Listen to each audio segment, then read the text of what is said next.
দুজন অপরিচিত ব্যক্তিকে এই জঙ্গলের মাঝখানে ছেড়ে দিয়েছি। এই দুজন মানুষ একে অপরকে তাদের গোটা জীবনে কখনো দেখেনি। দেখা করে ভালো লাগলো আর ভাই। প্রত্যেকদিন তোমরা সার্ভাইভ করার পরে আমি তোমাদেরকে $10,000 করে দেবো। আশা করি তোমার কাছে অনেক টাকা আছে, আমরা এখানে অনেক দিন থাকবো। এই এবার ক্যামেরাটা বন্ধ করো আর চলো আমার সাথে। ঠিক আছে। তোমাদেরকে গুড লাক। তোমরা দুজনেই কিন্তু মাল্টিমিলিয়নার হতে পারো। আমরা এখানে অনেক দিন থাকবো, তুমি গরিব হয়ে যাবে। আমি হেজ। আমি গ্রিস। দেখা করে ভালো লাগলো। গ্রিস হ্যাঁ। ঠিক আছে, এখন থেকে আমরা বেস্ট ফ্রেন্ড ঠিক আছে। যতদিন আমরা এখানে থাকবো।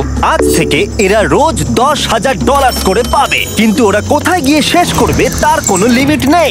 আর তার মানে হলো ওরা জিততে পারে আনলিমিটেড ডলার। ভাই আমরা এখানে থাকতে থাকতে কোটিপতি হয়ে যাব। আমরা একটা ক্যাম্পিং স্পট খুঁজছি, সেখানে আগুন জ্বালাবো, রাতটা কাটাবো। আমাদের মনে হয় এখানেই ক্যাম্প করা উচিত। বাকি রাতটা ওরা কাঠ জোগাড় করলো আর ওদের জিনিসপত্রগুলো দেখলো। আমাদের কাছে এখন প্রায় 5 দিনের মতো খাবার রয়েছে, আর রয়েছে 2 জলের বোতল। এখানে বেশ কিছু জামা কাপড়, ওয়ার্ম জ্যাকেটস রয়েছে, আর বুম, একটা ফায়ার স্টার্টার। দেখা যাক এটা দিয়ে আগুন জ্বালাতে পারি কিনা। ও এই তো। এখন একটু ভালো লাগছে। চলো এই পাইনের ছাল দিয়ে বেড বানাই। এটা অতটা কমফোর্টেবল নয়, কিন্তু অন্তত ঠান্ডা থেকে আমরা বাঁচবো। আমরা বেঁচে আছি। 2 নম্বর দিন। আর পরের দিন সকালবেলা আমি ওদের প্রথম $10,000 দিলাম। তোমরা প্রথম রাতটা কেমন কাটালে? খুব ঠান্ডা ছিল। 24 ঘন্টা কেটে গেছে আর আমি কিন্তু $10,000 নিয়ে আসিনি। তোমরা জানতে চাইবে না কেন? জিজ্ঞেস তো করতেই হবে, তাই না? ওকে, একবার উপরের দিকে তাকাও। ও মাই গড।